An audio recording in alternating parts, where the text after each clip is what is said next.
Hello students, मैं वैभव अपने channel निबेड़ knob में आपका स्वागत करता हूं। ये चैनल 10th, 11th और 12th क्लास के मैथ्स सब्जेक्ट के लिए डेडिकेटेड है। अगर आपको मेरा काम पसंद आए तो प्लीज़ वीडियोस को शेयर कीजिए, क्योंकि मेरा मोट्टो ही है क्वालिटी एजुकेशन सबका अधिकार। और अगर आप पूरा सिलेबस कवर करना चाहते हैं तो आप मेरे चैनल को सब्सक्राइब करके प्लेलिस्ट में जाके चैप्टर वाइज, क्लास वाइज सारे वीडियोज़ की प्लेलिस्ट चेक कर सकते हैं। और अब तो आप निबेड़ नॉब को इंस्टाग्राम पे भी फॉलो कर सकते हैं। तो चलिए आज का लेक्चर शुरू करें। स्टूडेंट्स, आज हम शुरू करने जा रहे हैं तुम्हारा बहुत ही आसान, इंटरेस्टिंग और मार्क्स से भरा हुआ चैप्टर लीनियर प्रोग्रामिंग। इसका क्वेश्चन या तो मैं पहले ही बता दूं 6 मार्क्स में आता है या 4 मार्क्स में आता है। और ये 6 मार्क्स में आए चाहे 4 मार्क्स में आए, फुल मार्क्स इसमें स्टूडेंट सिक्योर कर ही लेते हैं। तो इस चैप्टर तक पहुंचने से पहले तुमने 10th क्लास में चैप्टर किया है लीनियर इक्वेशंस इन 2 वेरिएबल्स, जिसमें कि तुमने ग्राफिकल सॉल्यूशन भी पढ़ा है। उसके बाद हमने 11th क्लास में चैप्टर किया लीनियर इनइक्वालिटीज, जिसमें फिर हमने ग्राफिकल सॉल्यूशन पढ़ा लीनियर इनइक्वालिटीज का। और इसी कड़ी में आगे अब इन लीनियर इनइक्वालिटीज की हमारे पास हैं एप्लीकेशंस, और ये एप्लीकेशंस कहलाती हैं लीनियर प्रोग्रामिंग प्रॉब्लम्स। ये कैसी एप्लीकेशंस हैं इसके बारे में मैं थोड़ा सा बता दूं। जैसे कि कोई बिजनेसमैन है जिसने 2 चीजें बनानी है, चेयर्स और टेबल्स।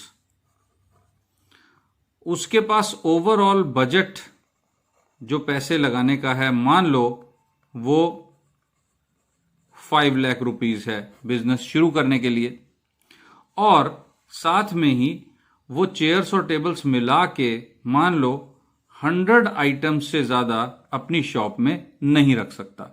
यानी उसने 5 लाख से कम खर्च के अपना बिजनेस सेटअप करना है और 100 आइटम्स या उससे कम ही वो अपनी जगह पर रख सकता है।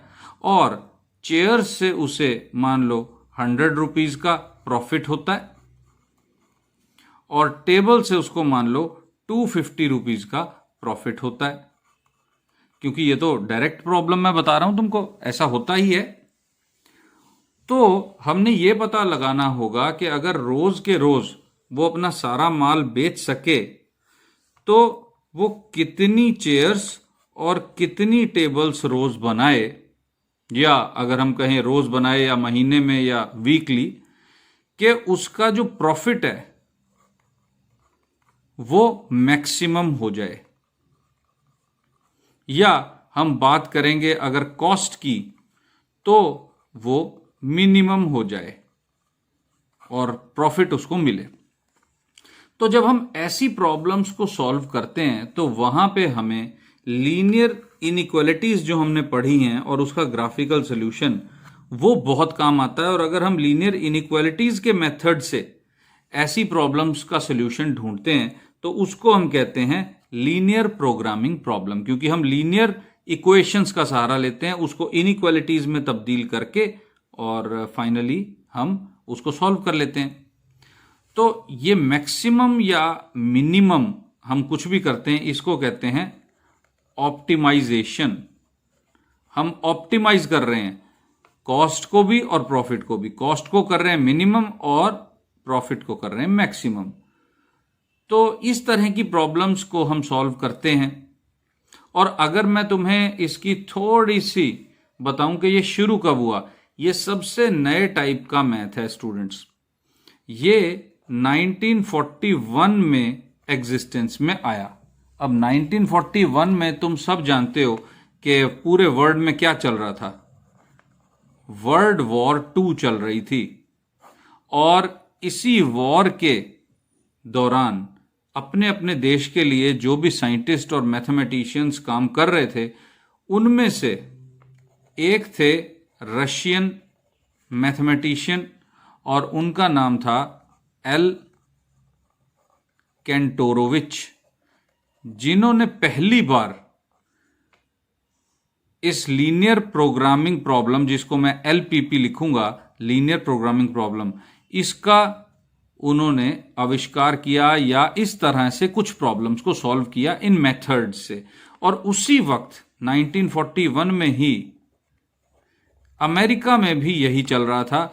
अमेरिकन जो इकोनॉमिस्ट थे, उनका नाम था F.L. हिचकॉक। मैं स्पेलिंग गलत कर रहा हूं, मैं स्पेलिंग ठीक लिखूंगा। F.L. हिचकॉक, इन्होंने भी सेम लीनियर प्रोग्रामिंग का यूज किया। इन दोनों ने अपने अपने देश के लिए इंडिपेंडेंटली अपने क्या यूज किया, एलपीपी का, लीनियर प्रोग्रामिंग प्रॉब्लम का, कि एनिमीज को ज्यादा से ज्यादा नुकसान कम से कम कॉस्ट में कैसे पहुंचाएं। देखो कितना नेगेटिव उपयोग था, लेकिन आज ये मैक्सिमम बिजनेसेस में काम आता है प्रॉफिट को ऑप्टिमाइज या मैक्सिमाइज करने के लिए। उसके बाद अगर बड़ा काम इस फील्ड में किया तो 1945 में अगर हम देखते हैं कि एक इंग्लैंड के एक हमारे इकोनॉमिस्ट थे जी स्टिगलर, उन्होंने बहुत काम किया इसके ऊपर, और उन्होंने optimal diet plan, optimal diet पर इसको काम किया, जिसको हम डाइट प्रॉब्लम कहते हैं। इन्होंने जो काम किया था वो थी transportation problem. Transportation problem linear programming में आती है, डाइट प्रॉब्लम आती है, वो काम किया था इंग्लिश इकोनॉमिस्ट जी स्टिगलर ने। और अगर मैं तुम्हें बताऊं कि अमेरिका में और आगे 1947 में अमेरिकन इकोनॉमिस्ट थे जी.बी. डेंजिग, जिन्होंने इस पे काम करते हुए एक नया मेथड निकाला। मतलब हम इस चैप्टर में ग्राफिकल मेथड पढ़ेंगे और ग्राफिकल मेथड से सॉल्व करेंगे लीनियर प्रोग्रामिंग प्रॉब्लम्स को। लेकिन अमेरिका के जी.बी. डेंजिग ने एक मेथड निकाला जिसे आजकल हम सिंप्लेक्स मेथड कहते हैं। ये मेथड बगैर ग्राफ ड्रॉ किए हम यूज करते हैं। तो ये मेथड इन्होंने निकाला और आगे इसमें रिसर्च की, और इसमें इतना काम हो चुका था और सोसाइटी के लिए ये लीनियर प्रोग्रामिंग प्रॉब्लम इतनी यूजफुल थी कि 1975, अब आप देख रहे हो कि देखना जरा कि 1975 में क्या हुआ। 1975 में एक रशियन और एक अमेरिकन मैथमेटिशियंस ने मिलकर, कौन कौन से थे वो, एक तो थे कैटोरोविच और अमेरिकन थे कूपमैन्स। इन दोनों ने इतना काम किया कि इनको इसी फील्ड में नोबेल प्राइज भी मिला। तो तुम देख सकते हो कि नोबेल प्राइज कब दिया जाता है। नोबेल प्राइज तब दिया जाता है जब कोई भी काम ऐसा किया जाए जो समाज के लिए, देश के लिए बड़े लेवल पे फायदेमंद हो। और इसमें सारे के सारे जो ये नाम मैंने बताए वो या तो मैथमेटिशियंस के हैं या फिर इकोनॉमिस्ट्स के हैं। और इकोनॉमी आम पब्लिक से कैसे जुड़ी हुई है वो हम सब जानते हैं। तो ये एक सबसे नए किस्म का मैथ उपज के आया, और इस पूरी लीनियर प्रोग्रामिंग प्रॉब्लम तो एक स्टार्ट है, एक छोटा सा चैप्टर है। जबकि अब जो इसको और डेवलप किया गया, इसमें इतने सारे मेथड आ गए। मैं ऐसा करता हूं, पेज पलटता हूं, फिर आगे बात करते हैं। तो ये जो हम छोटा सा एक ग्राफिकल क्वेश्चन करेंगे लीनियर प्रोग्रामिंग का। तो लीनियर प्रोग्रामिंग का हम पढ़ेंगे ग्राफिकल मेथड, और ग्राफिकल मेथड तो शुरुआती मेथड था। उसके बाद मैंने तुम्हें एक और मेथड बताया जो कि इवॉल्व हुआ 1947 में, सिंप्लेक्स मेथड। फिर एक नया मेथड इजाद हुआ जिसको हमने कहा राइट कॉर्नर मेथड। तो इसमें ये तो मेथड्स हैं किस तरह से हम सॉल्व करते हैं लीनियर प्रोग्रामिंग को, लेकिन और भी इतनी चीजें इवॉल्व की गई कि लीनियर प्रोग्रामिंग का नाम अब अगर लिया जाता है तो उस पूरे सब्जेक्ट को कहा जाता है ऑपरेशन रिसर्च। ऑपरेशन रिसर्च पे बड़ी बड़ी बुक्स तुम्हें मिलेंगी, उसमें ये सारी लीनियर प्रोग्रामिंग प्रॉब्लम्स ही दिखती हैं अलग अलग मेथड से सॉल्व होती हुई। तो अब जो तुम चैप्टर, जिस तरह से कि अगर मैं बताऊं कि कैलकुलस एक सब्जेक्ट है मैथ का, उसके तहत तुमने क्या पढ़ा? उसके तहत तुमने शुरुआत की फंक्शंस, डेरिवेटिव्स और इंटीग्रल्स, ये सब कुछ पढ़ा, डिफरेंशियल इक्वेशंस तक। तो वो सारा कैलकुलस का पार्ट था। ये चैप्टर है ऑपरेशन रिसर्च का पार्ट। तो इसमें किस किस टाइप की प्रॉब्लम्स हैं ये मैं डिस्कस कर ही चुका हूं, और किस किस चीज को क्या क्या कहते हैं इसमें ज्यादा आगे फर्दर बगैर क्वेश्चन के डिस्कस करने की बजाय मैं चाहता हूं कि मैं एक्सरसाइज का पहला क्वेश्चन लिखूं और उस क्वेश्चन के दौरान तुमको सारी बातें बताऊं कि हम किस तरह इसको सॉल्व करेंगे। 4 नंबर का या 6 नंबर का जो क्वेश्चन आएगा वो किस तरह से सॉल्व होगा, और इस क्वेश्चन में आती हुई और टर्म्स कौन कौन सी होंगी। तो मैं ऐसा करता हूं, एक्सरसाइज 12.1 से स्टार्ट करते हैं और इसका पहला क्वेश्चन मैं नोट करता हूं। तो स्टूडेंट्स, ये है question, maximize z is equal to 3x plus 4y subject to the constraints x plus y less than equal to 4, x greater than equal to 0, y greater than equal to 0। अगर तुम सिर्फ इतना part देखते हो तो तुम्हें याद आ रहा होगा 11th क्लास का लीनियर इनइक्वालिटीज चैप्टर, और ये क्वेश्चन जो है ऑब्वियसली सॉल्व करना है हमने। ये एक लीनियर प्रोग्रामिंग प्रॉब्लम है और इसको हमने ग्राफिकली सॉल्व करना है। क्वेश्चन ये है, तो हम सॉल्यूशन में कैसे स्टार्ट करते हैं? सबसे पहले हम लिखते हैं maximize z is equal to 3x plus 4y। अब यहां पर z क्या है? ये x और y पे डिपेंड करने वाला एक फंक्शन है, और इसको कहा जाता है हमारा ऑब्जेक्टिव फंक्शन। ऑब्जेक्टिव का मतलब तुम जानते ही हो, ऑब्जेक्टिव का मतलब होता है हमारा एम क्या है, एम्स, ऑब्जेक्टिव्स।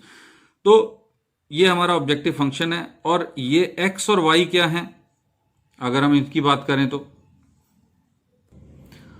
x और y हैं हमारे डिसीजन वेरिएबल्स, जो वेरिएबल्स हमें डिसीजन लेने में हेल्प करते हैं। इनकी वैल्यूज हमने वो वाली निकालनी है कि z is equal to 3x plus 4y maximum हो जाए। और फिर आगे कंस्ट्रेंट्स क्या हैं, क्वेश्चन में दिए हुए हैं।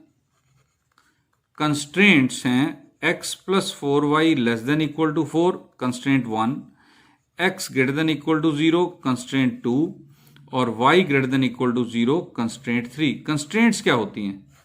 कंस्ट्रेंट्स को अगर तुम हिंदी में कहोगे तो शर्तें या लिमिटेशंस, जिनको हम कह सकते हैं, कुछ ऐसा मतलब होता है कंस्ट्रेंट्स का, कि हमने इन्हीं चीजों के तहत अपने इस की वैल्यू मैक्सिमाइज करनी है। अगर हमें कहा जाए कि x और y तो वेरिएबल हैं, तो z की वैल्यू तो हमेशा मैक्सिमम कितनी आएगी? इन्फिनिटी। x और y में से किसी एक को भी इन्फिनिटी रख दो, दोनों को रख दो। लेकिन शर्तें हमें बताती हैं कि हमें बांधा गया है, हम x y की वैल्यू अपनी मर्जी से नहीं बढ़ा सकते। मतलब ये कि x प्लस y जो है वो हमेशा 4 या उससे कम रहेगा, मगर नेगेटिव में भी नहीं जाएगा, x और y दोनों पॉजिटिव रहेंगे। तो इनको कहते हैं हम शर्तें। जैसे कि अभी हमने एग्जाम्पल में लिया था कि 5 लाख से ज्यादा रुपए उसके पास नहीं है, लेकिन कॉस्ट को तो कॉस्ट को उसने मिनिमाइज करना है, और प्रॉफिट को मैक्सिमाइज करना है तो वो इन्फिनिटी तक तो लेके नहीं जा सकता प्रॉफिट को। तो ये तुम्हारा कॉस्ट फंक्शन है, इस तरह से तुम समझ सकते हो। तो ये ऑब्जेक्टिव फंक्शन हो गया। ये एक्स वाई जो वेरिएबल्स हैं इनको डिसीजन वेरिएबल्स कहते हैं हम। और कंस्ट्रेंट्स का मतलब भी अब तुम समझ ही गए हो। तो अगर इसको हम सॉल्व करें, अब ये जो मैंने एरो लगाकर और ये ऑब्जेक्टिव फंक्शन, डिसीजन वेरिएबल और ये शर्तें, लिमिटेशंस लिखा है, भाई ये जो चीजें हैं ये तुमने एक्चुअल में हर क्वेश्चन में नहीं लिखनी, ये सिर्फ बताने के लिए कहा गया है। तो इसको सॉल्व कैसे करना है? इसको बिल्कुल उसी तरह सॉल्व करना शुरू करना है स्टूडेंट्स, जैसे 11वीं क्लास में तुम लीनियर इनइक्वालिटीज को सॉल्व करते थे। उसका पहला स्टेप क्या था? ड्रॉ। पहली line x plus y is equal to 4, यहां पे लेस देन ग्रेटर देन कुछ भी हो, हमने इक्वल टू लगाना होता था, याद आ गया होगा शायद।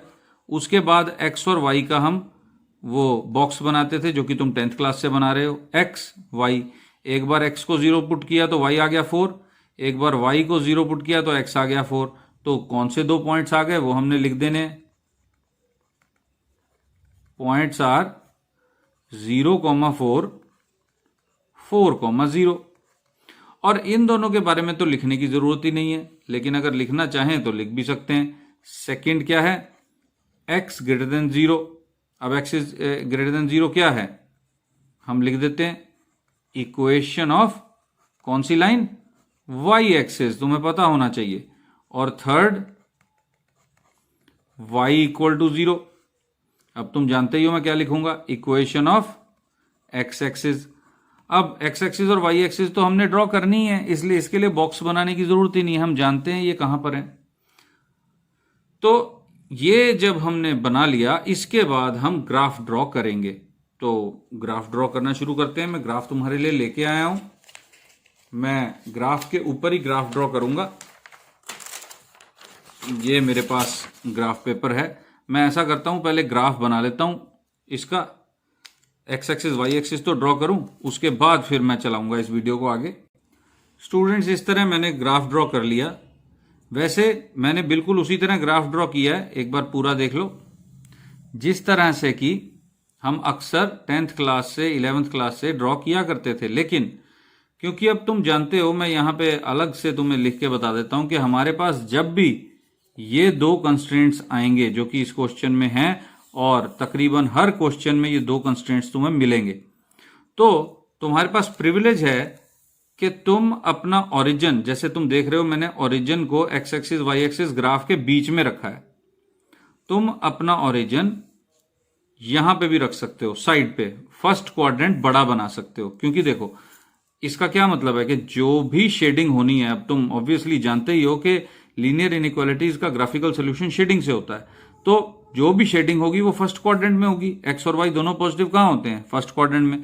तो तुम फर्स्ट क्वाड्रेंट को ही बड़ा बना सकते हो। मैंने क्यों नहीं बनाया? क्योंकि हमारे पास एक्स और वाई दोनों की मैक्सिमम वैल्यू 4 ही चाहिए, तो मैं यहां पे ओरिजिन सेंटर में लेके भी चल सकता हूं। तो पहला पॉइंट था स्टूडेंट 0,4। 0,4 कहां पर होगा? एक्स एक्सिस पे 0, वाई एक्सिस पे 4, यानी कि एक्स एक्सिस पे 0 पर आके मुझे वाई एक्सिस के पैरेलल चलना है 4 तक।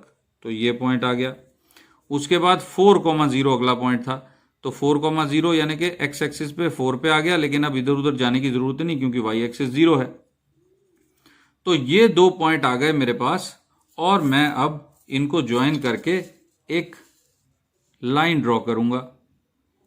तो लाइन ड्रॉ करने का क्या तरीका है? देखो, यहां पॉइंट रख के देखो, यहां पॉइंट रख के देखो, थोड़ा सा कस के पकड़ो स्केल को और यूं ड्रॉ कर दो। लेकिन साथ ही देखो मैंने एरो हेड जरूर लगाया है, और इसके ऊपर अब इसका नाम भी लिख दो। क्या नाम था इस लाइन का?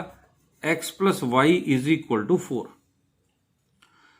तो अब देखो, तुम्हें याद होगा लीनियर इनइक्वालिटीज का भी कि हमने ये लाइन लगाने के बाद एक टेस्ट पॉइंट लिया था यहां पर। तो टेस्ट पॉइंट तुम ग्राफ में कहीं भी कंसिडर कर सकते हो, कहीं भी।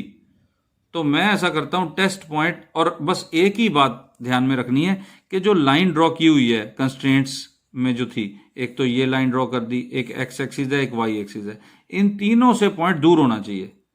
तो मैं ऐसा करता हूं, मैं 5,4 पॉइंट ये टेस्ट पॉइंट कंसिडर कर लेता हूं और उसको मैंने ड्रॉ भी करना है, यहां पर बना के दिखाना है। मेरा टेस्ट पॉइंट है 5,4। वैसे ज्यादातर बुक्स में ओरिजिन को टेस्ट पॉइंट माना हुआ होता है, वो भी ठीक है, लेकिन कई बार स्टूडेंट्स को लगता है कि हमेशा टेस्ट पॉइंट 0,0 ही होगा। ऐसा नहीं है। टेस्ट पॉइंट तुम ग्राफ के ऊपर कहीं भी ले सकते हो, बस एक्स एक्सिस वाई एक्सिस और ये जितनी भी लाइनें ड्रॉ करोगे, एक से ज्यादा लाइनें ड्रॉ करोगे, उन लाइनों से क्लियरली दूर होना चाहिए वो पॉइंट, बस इतनी ही शर्त है। तो स्टूडेंट्स मैंने अभी क्या किया, एक टेस्ट पॉइंट ले लिया दूर, इस लाइन से दूर, और अब मैं आगे चलता हूं। अब हमने यहां तक तो कर ही लिया था, तुम अब जानते ही हो कि हम कहां तक क्वेश्चन में पहुंच चुके हैं। टेस्ट पॉइंट है हमारा 5,4। तो मैं क्या करने वाला हूं अब, पुट 5,4 इन कंस्ट्रेंट 1। कंस्ट्रेंट 1 क्या है, x plus y less than equal to 4, 1 in constraint 1। तो x की जगह 5, y की जगह 4, 5 plus 4 less than equal to 4, यानी कि 9 लेस देन इक्वल टू 4। ये ट्रू है कि फॉल्स है? ऑब्वियसली 9 तो बड़ा होता है 4 से, छोटा तो होता नहीं, तो तुमने ब्रैकेट में लिख देना है फॉल्स, और फॉल्स आ जाने पर क्या कहना है, देयरफॉर 5,4 सॉरी कंस्ट्रेंट 1 या area 1 does not contain point 5,4। अच्छा एक बात और, जिनको ये बात अच्छी तरह समझ में नहीं आ रही, उनके लिए मैं एक रिक्वेस्ट करूंगा, ये समझने में बहुत आसानी होगी अगर 10+1 क्लास का जो लीनियर इनइक्वालिटी चैप्टर है उसका जो लास्ट एक्सरसाइज का जो मैंने करवाया है तुमको, वो अगर तुम समझ लोगे, और उस वीडियो का लिंक मैं डिस्क्रिप्शन में दे दूंगा, तुम डिस्क्रिप्शन खोल के उस लिंक पे जाके देख सकते हो, ताकि तुम्हारा बेस बन जाए। ये फॉल्स, ये डज नॉट कंटेन 5,4, ये सब समझ में आ जाएगा तुमको। बस वहां पे वो वीडियो देख लेना जो मैंने लिंक में दी है। 2 या 3 वीडियो होंगे ज्यादा से ज्यादा, कम से कम पहला वीडियो तो देख ही लेना। तो क्योंकि फॉल्स आ गया था डज नॉट कंटेन 5,4, क्योंकि तुम जानते हो कि ये एक्चुअली एक एरिया है। अगर ये एक स्ट्रेट लाइन है इक्वल टू के साथ, तो ये एक पूरा का पूरा एरिया है स्टूडेंट्स। तो इस एरिया में ये 5,4 पॉइंट लाई नहीं करता। तो इसका फिर ग्राफिकल सॉल्यूशन में हमें क्या मदद मिलेगी, देखो मैं फिर से ग्राफ सामने लेके आता हूं। ये हमारे पास लाइन है, इसके या तो हमारे पास, मैं रफ में लिख रहा हूं, x plus 4 less than equal to x plus y less than equal to 4, ये जो हमारा कंस्ट्रेंट है, ये एरिया है एक्चुअली। ये एरिया का ये लाइन एक बॉर्डर है, इक्वल टू लगाने पर बॉर्डर बन जाता है। अब बॉर्डर के इस तरफ भी ये वाला एरिया हो सकता है और इस तरफ भी ये वाला एरिया हो सकता है। इस तरफ हमारा टेस्ट पॉइंट पड़ा है, तो इस तरफ टेस्ट पॉइंट को यूज करके हम देख चुके हैं कि फॉल्स आ गया। अब अगर एक पॉइंट पे फॉल्स है तो हर पॉइंट पे इस लाइन के इस तरफ सारे पॉइंट्स पे फॉल्स आएगा। तो इसका मतलब क्या हो गया कि इसके इस तरफ शेड करना है, ट्रू वाली साइड शेड करना है। अगर इस तरफ वाला एक भी पॉइंट तुमने चूज करके टेस्ट पॉइंट इसमें पुट करके देखा तो हमेशा ट्रू ही आएगा। तो हमारा जिस तरफ फॉल्स आ गया उस तरफ शेड नहीं करना है, इस तरफ शेड करना है, उसके उलट साइड। और अगर हमारा ट्रू आ जाता रिजल्ट तो उसी तरफ शेड करना है जिस तरफ ट्रू आए। तो हमें पता लग गया इस लाइन के इस तरफ शेड करना है, एक बात जो कि 11th क्लास में हम कर देते थे। लेकिन यहां पर हमारे पास 2 कंस्ट्रेंट्स और भी हैं, x और y दोनों पॉजिटिव। तो इसका मतलब x जो है वो इधर पॉजिटिव रहेगा और y जो है वो इधर पॉजिटिव रहेगा। तो यही एरिया बचा फर्स्ट क्वाड्रेंट। फर्स्ट क्वाड्रेंट में इस बॉर्डर का जितना एरिया आ रहा है वही शेड होगा। ऑब्वियसली अब तुम्हें पता लग गया कि शेडेड रीजन ये होगा हमारा, तो हमने कर दिया शेड। यहां तक तो, इस शेडिंग करने तक तो था हमारा क्वेश्चन बिल्कुल वही जो 11th क्लास में तुम करते थे। मैंने शेड कर दिया, चलो 11th क्लास में यहां तक तो तुमने सीख ही लिया था, कोई प्रॉब्लम नहीं है। लेकिन तुम ये देखो स्टूडेंट्स कि मैंने अभी तक अपने ऑब्जेक्टिव फंक्शन को तो यूज ही नहीं किया, ऑब्जेक्टिव फंक्शन अब हमारे काम आएगा। देखो अब ये जितना भी शेडेड एरिया है उसके कॉर्नर पॉइंट्स को तुमने क्या करना है, प्लॉट करना है, यहां पर लिखना है। तो पहला पॉइंट ये है, मान लो ए, तो इसके कोऑर्डिनेट्स क्या हैं 4,0। ये दूसरा पॉइंट है बी, इसके कोऑर्डिनेट्स क्या हैं 0,4 और 0,0 को छोड़ देना है, बस इसको प्लॉट करके छोड़ देना है, ये है ओ। तो यहां तक तो तुम्हारा था ग्राफ का मामला। अब ग्राफ कंप्लीट हो गया तुम्हारा। बोर्ड पेपर में ऐसे ही ग्राफ दिया हुआ होगा, तुमने इसी तरह शेड करके और कॉर्नर पॉइंट्स जो भी जैसा भी शेडेड एरिया बने उसके कॉर्नर्स को इस तरह से प्लॉट करके छोड़ देना है। और बाकी क्वेश्चन अब हम करेंगे यहां पर। बाकी कितना रह गया, बहुत थोड़ा सा रह गया स्टूडेंट्स, और वो थोड़ा सा क्या है देखना। अभी हमने अब एक टेबल बनाना है। एक तरफ तो हमने लिखने पॉइंट्स और एक तरफ लिखना ऑब्जेक्टिव फंक्शन 3x + 4y। तो हमारे दो पॉइंट्स थे, एक ए था 4,0 और दूसरा था बी 0,4। तो हमने इन दोनों पॉइंट्स पर इसकी वैल्यू निकालनी है। z की वैल्यू ए पॉइंट पर यानी z के पैर में लिखा a = अब x की जगह ये वाला नंबर और y की जगह ये वाला नंबर इसमें पुट करो। तो x की जगह 4 पुट किया तो 12, y की जगह 0 पुट किया तो 0, 12 + 0 12 हमने लिख दिया। फिर z की वैल्यू पॉइंट b पर यानी कि 3x + 4y में 0,4 पुट करना है। x की वैल्यू 0, y की वैल्यू 4, तो 0 + 4 × 4 16। अब तुम ये देखो कि हमें क्या करने को कहा गया था, मैक्सिमाइज करने को कहा गया था। तो इसमें से मैक्सिमम वैल्यू इन दोनों में से कौन सी है, ऑब्वियसली 16। तो इसके आगे हमने ब्रैकेट में लिख दिया मैक्स और इस टेबल को कर दिया इस तरह से कंप्लीट। ये टेबल हो गया स्टूडेंट्स कंप्लीट। और अब हमने लिखना है therefore maximum value of objective function यानी z max = 16 एट पॉइंट कौन सा है 0,4। यही रिजल्ट है। और इस तरह से 6 मार्क्स पूरे हो जाते हैं। बस फर्क इतना है स्टूडेंट्स के 6 मार्क्स में जो एक्चुअल क्वेश्चन आएगा उसमें ये दो कंस्ट्रेंट्स तो चलो होंगे ही, इसके साथ हमें 2 या 3 कंस्ट्रेंट्स और दिए हुए होंगे, जिसकी वजह से तुम्हें इस ग्राफ में जो एक लाइन सिर्फ नजर आ रही है 2, 3, 4 लाइंस बनानी पड़ सकती हैं। तो 3-4 लाइंस अगर बनानी है और कॉमन रीजन को शेड करना है तो तुम जानते ही हो। अब अगर मैं तुम्हें बताऊं कि ये तो वर्टिसेस हैं, इस एरिया को क्या कहते हैं, इस एरिया को शेडेड एरिया को कहते हैं फिजिबल रीजन, जहां पर प्रॉब्लम का सॉल्यूशन है। हर एक पॉइंट इसका एक सॉल्यूशन है। ये पूरा का पूरा फिजिबल रीजन है। फिजिबिलिटी का क्या मतलब होता है, पॉसिबिलिटी, कि जहां हम सॉल्यूशन ढूंढ भी पाए, तो वो है फिजिबल रीजन। और इसका हर पॉइंट, इस शेडेड एरिया का हर एक पॉइंट क्या कहलाता है, फिजिबल पॉइंट्स। ये सारे फिजिबल पॉइंट्स को हमने शेड किया है और उसमें ऑप्टिमम रिजल्ट या तो यहां मिलेगा या यहां मिलेगा, तो वो हमने यहां टेबल बनाकर इस तरह से लिख दिया है।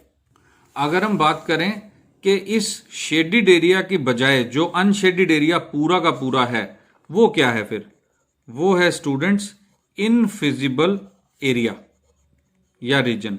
इनफिजिबल, जहां पे हम प्रॉब्लम का सॉल्यूशन नहीं देख सकते, और जो सॉल्यूशन हमें मिलेगा इस एरिया के अंदर अंदर या इसके कॉर्नर्स पे, वो होगा हमारा फिजिबल सॉल्यूशन। यानी कि क्या बात हुई, फिजिबल रीजन में फिजिबल पॉइंट्स को यूज करके फिजिबल सॉल्यूशन मिलेगा। अब फिजिबल वर्ड क्यों आ रहा है, फिजिबल वर्ड का मतलब होता है कि जो हो भी सके। ऐसा ना हो कि हम यहां पर कॉपी पेन से तो कर पाए लेकिन एक्चुअल लाइफ सिचुएशन में जाएं तो हो ही ना पाए। तो इनफिजिबल सॉल्यूशन हमने नहीं ढूंढने, हमने फिजिबल सॉल्यूशन ही ढूंढने हैं। और ये बाउंडेड एरिया है, कई बार अनबाउंडेड एरिया भी आ जाता है। देखो ये बाउंडेड एरिया है ना हर तरफ से, इनफाइनाइट अनबाउंडेड एरिया तो है नहीं। तो इस तरह से स्टूडेंट्स हमने क्वेश्चंस को सॉल्व करना है, एक एक करके हम सॉल्यूशन इसका सॉल्व करने में आगे चलेंगे। बाकी मैं तुम्हें एक रिक्वेस्ट भी करूं कि अगर तुम्हें कोई क्वेश्चन एनसीईआरटी की बुक का क्वेश्चन एनसीईआरटी बुक का सॉल्व करवाना है मुझसे, सॉल्यूशन उसका देखना है विद एक्सप्लेनेशन। तो तुमने क्या करना है, कमेंट सेक्शन में तुमने क्लास टाइप करनी है 10+2 कॉमा एक्सरसाइज नंबर टाइप करनी है, जैसे एक्सरसाइज मान लो 5.5 और क्वेश्चन नंबर टाइप करना है क्वेश्चन 7। तो मुझे पता लग जाएगा इस कमेंट को देख के कि 10+2 क्लास के एक किसी स्टूडेंट ने एक्सरसाइज 5.5 का क्वेश्चन नंबर 7 मुझसे सॉल्व करवाना है। मैं उस सॉल्यूशन को विद एक्सप्लेनेशन जितना भी पॉसिबल हुआ वो लिखकर एक पेज पे इसकी एक फोटो खींचकर अपने कम्युनिटी सेक्शन में पोस्ट कर दूंगा। और वो कम्युनिटी सेक्शन में तुमने क्या करना है, कम्युनिटी सेक्शन में जाकर तुम अपना ये सॉल्यूशन देख सकते हो। और कम्युनिटी सेक्शन कैसे मिलेगा, सिंपली स्टूडेंट्स अगर तुम मेरा चैनल सब्सक्राइब कर लोगे और सब्सक्राइब करके कम्युनिटी सेक्शन देखोगे तो तुम्हें ऑलरेडी कई क्वेश्चंस के सॉल्यूशंस वहां मिलेंगे पहले से ही पड़े हुए। और प्लेलिस्ट में जाके तो तुम सारा ही सिलेबस कर सकते हो। और प्लेलिस्ट में जाने के लिए फिर से तुम्हें सब्सक्राइब करना पड़ेगा मेरा चैनल, और सब्सक्राइब करके प्लेलिस्ट के साथ ही तुम्हें कम्युनिटी सेक्शन भी मिलेगा। तो प्लेलिस्ट में जाकर तुम अपने किसी भी चैप्टर की सारे वीडियोस की प्लेलिस्ट तुम देख सकते हो। बाकी स्टूडेंट्स कमेंट्स में तुम मुझे 1 to 5 इस वीडियो को रेट भी कर सकते हो, रेटिंग दे सकते हो 1 लीस्ट 5 हाईएस्ट। और अगर कोई सजेशन हो तो वो भी दो। देखो अगर तुम्हें पसंद आता है वीडियो तो उसे लाइक और शेयर कर दो। शेयर क्यों, क्वालिटी एजुकेशन सबका अधिकार, सभी को शेयर करके तुम ये एजुकेशन क्वालिटी जो तुम्हें लग रहा है, जो तुम्हें पसंद है, वो सब तक पहुंचेगी। तो स्टूडेंट्स ये टॉपिक अपनी बुक से भी पढ़ो और 11th क्लास का वो वीडियो भी देखो जो कि मैंने डिस्क्रिप्शन में दिया है। और फिर हम आगे चलेंगे इस एक्सरसाइज में। ये है बहुत आसान और बहुत इंपॉर्टेंट, 4 या 6 मार्क्स का पेपर में पक्का आता है इसके साथ का क्वेश्चन। तो बेस्ट ऑफ लक। अब हम मिलेंगे अगले वीडियो में। Thank you for watching.